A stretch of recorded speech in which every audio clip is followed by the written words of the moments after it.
అప్పట్లో వాళ్ళని టచ్ చేయాలన్నా భయపడేవాళ్ళని చెప్పి చాలా వార్తలు కూడా నేను వినడం జరిగింది. అంటే నిజంగానే అప్పట్లో రౌడీయిజంగా అనుకోవచ్చు, లేదంటే వాళ్ళ మాస్ బ్యాక్‌గ్రౌండ్ అనుకోవచ్చు 'పరిటాల రవి' అనే అతనిది. అసలు టచ్ చేసేకి కూడా భయపడేవాళ్ళన్నప్పుడు మీరు జర్నీ చేసినానని చెప్తున్నారు. అందుకని మిమ్మల్ని ఈ ప్రశ్న అడుగుతా ఉన్నాను. నేను విశ్వవిద్యాలయంలో ఉన్నప్పుడు పరిటాల రవిని గాని, లేదా ఆ రోజున్న ఏ ఫ్యాక్షన్ లీడర్‌ని నేను లెక్క చేయలేదు. హ్మ్. నేను అంత బలమైన నేతని. ఎందుకు హ్మ్. విద్యార్థి నాయకుడిని. నాకు ఫ్యాక్షన్‌తో నాకేం పనుంది? హ్మ్. నా విద్యార్థి సమస్యల కోసం ఎంతవరకైనా పోరాటం చేసే దమ్మున్న లీడర్ నేను. హ్మ్. ఆ రోజు బయట శక్తులు ఎవరు నన్ని ఇన్‌ఫ్లుయెన్స్ చేయలేదు. హ్మ్. ఆ సందర్భంలో జరిగినటువంటి సంఘర్షణలు దాదాపు నేను విశ్వవిద్యాలయంలో చదువుకున్నటువంటి టైంలో నన్ని అంతమొందించాలని దాదాపు 60, 70 కేసులు నా మీద బై ఫోర్స్ అయినాయి. గొడవలు జరిగాయి. హ్మ్. దేనికి నేను భయపడకుండా పెట్టింది విద్యార్థి ఎవరన్నా ఉద్యమం చేశాను. కేసు? విద్యార్థి సంఘాల మధ్య బయట శక్తులు ఆ రోజున్న అధికారంలో ఉన్నటువంటి వాళ్ళు ఎందుకంటే వాళ్ళ ఆధిపత్యాన్ని ప్రశ్నిస్తే కేసు. పోలీస్ ద్వారా కేసు. హ్మ్. లేదా ప్రత్యక్షంగా దాడి జేయడం. ఆ హ్మ్. రోజు దాడి జేసే శక్తి వాళ్ళకి లేక మరి నాకు చేయలేదు. హ్మ్. కానీ పరిటాల రవి అనే వ్యక్తి ఏ రోజు నా విషయంలో ఎక్కడా గాని జోక్యం చేసుకుంది లేదు. హ్మ్. మంచోడా అతను అప్పట్లో? నేను మంచి చెడు అని చెప్పడం లేదు. నా హ్మ్. విషయంలో అంటే నేను విద్యార్థి ఉద్యమంలో ఉన్నాను గాబట్టి, నాకి బయట రాజకీయాలతో సంబంధం లేదు గాబట్టి, హుహు. మనతో ఎవరు గూడా కక్ష సాధింపు చర్యలకి పాల్పడలేదు. హ్మ్.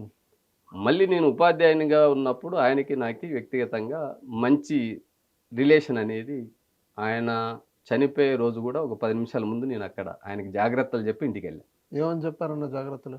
ఇక్కడ మనకు సంబంధించిన వ్యక్తులు ఎవరు లేరు. వాతావరణం సరిగా లేదు. ఇంటికెళ్ళానని గూడా జెప్పా.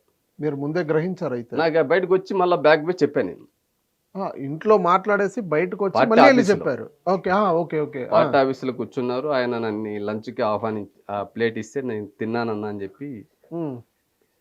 రిజెక్ట్ జేసి మళ్ళీ ఎళ్తున్నానని జెప్పి బయటకొచ్చాను. హ్మ్. బయటకొచ్చి చూస్తే ఆయనకెప్పుడు నాకు తెలిసిన వాళ్ళు, ఆయనకి నమ్మకంగా ఉన్నవాళ్ళు ఎప్పుడూ ఉంటారు. ఓకే. ఆ! ఆ సందర్భంలో వాళ్ళెవరు కనిపించలేదు. ఎంతమందుంటారండి ఆ అన్న చుట్టూ? ఎప్పుడూ 15, 20 మందుంటారు. 15, 20 మందుంటారు. ఆ! బయట ఒకరిద్దరు గూడా కనిపించలేదు. ఆ! నేను మళ్ళా పోయి అదే విషయం ఆయనతో ప్రస్తావించా. అన్న ఎవరు లేరు ఏమి అంటే ఇంటి దగ్గర ఈవినింగ్ ఈళ్ళకి వచ్చిన గెస్ట్‌లందరికీ డిన్నర్ ఏర్పాటు చేస్తున్నా రాజు. నువ్వు గూడా రావాలా? హ్మ్. ఆ ఏర్పాట్లోనే నేను ఇంటికెళ్తాను అన్నాడు. హ్మ్. అన్న ఎళ్ళండన్న అని జెప్పి ఇంటికెళ్ళాను. ఇంటికెళ్ళిన జస్ట్ 5 మినిట్స్‌కే బ్యాడ్ న్యూస్ తెలిసింది. హ్మ్.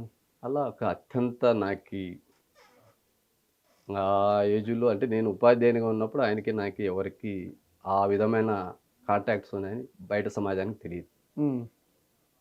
కానీ ఆయన మరణం అనేది ఆ రోజుకి నాకి చాలా పెద్ద లాస్. ఇప్పటికి లాసే. హ్మ్. అంటే ఒక నమ్మదగ్గ వ్యక్తి.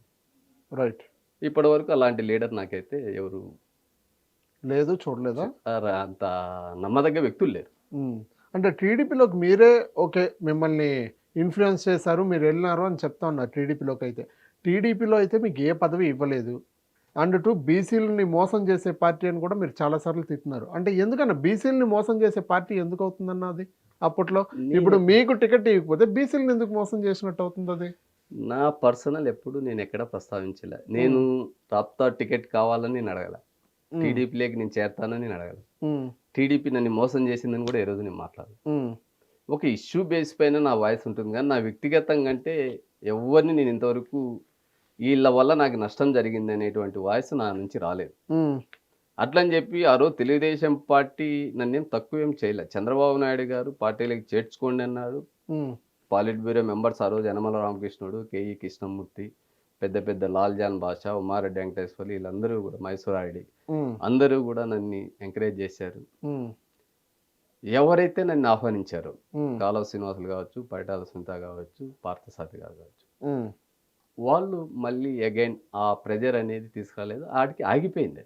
హ్మ్. నేనప్పుడు పార్టీలో చేరలేదు. రైట్. అప్పుడు నేను ఆ ఎలక్షన్ దగ్గర పడినప్పుడు న్యూట్రల్‌గా అన్నా. అప్పుడు మీరేదైతే అన్నారో ప్రజారాజ్యం అని. అవును. అప్పుడు నాకే ఆ వైపు నుంచి ఈరోజు కళ్యాణదుర్గం ఎమ్మెల్యే సురేంద్ర నాకు మంచి మిత్రుడు. హ్మ్. ఓకే. ఇంకొక నెల్లూరు పెంచలయ్య గారని నాకు మంచి మిత్రుడు. వీళ్ళిద్దరూ నాగరాజు నీకొచ్చిన ఓట్లు, నీ ఆలోచన విధానం, నీ ఐడియాలజీ హ్మ్. చిరంజీవి గారు గూడా తీసుకున్నారు. పూలే మీ ఐడియాలజీని చిరంజీవి గారు పట్టించారు. ఫస్ట్ ఉమ్మడి ఆంధ్రప్రదేశ్లో పూలే స్లోగన్ను తీసుకొచ్చిందే నాగరాజు. ఆహా! ఓకే. ఎవ్వరికి ఇది ఏ నాయకునికి కూడా ఆ స్పృహ లేదు. హ్మ్. మహాత్మా జ్యోతిబా పూలే వర్ధంతి జయంతిని సమాజానికి మొదట పరిచయం చేసినటువంటి సెంటర్ ఎస్కే యూనివర్సిటీ. హ్మ్. ఇది 94, 95 నేను విద్యార్థి దశగా ఉన్నప్పుడు హ్మ్. పూలే వర్ధంతి, భగత్ సింగ్ వర్ధంతి, అంబేద్కర్ వర్ధంతి జయంతి కార్యక్రమాలని నా విద్యార్థి సంఘం ద్వారా జరిపినటువంటి ఉమ్మడి ఆంధ్రప్రదేశ్లో మొదటి విద్యార్థి సంఘ నాయకుడిని నేనే. హ్మ్.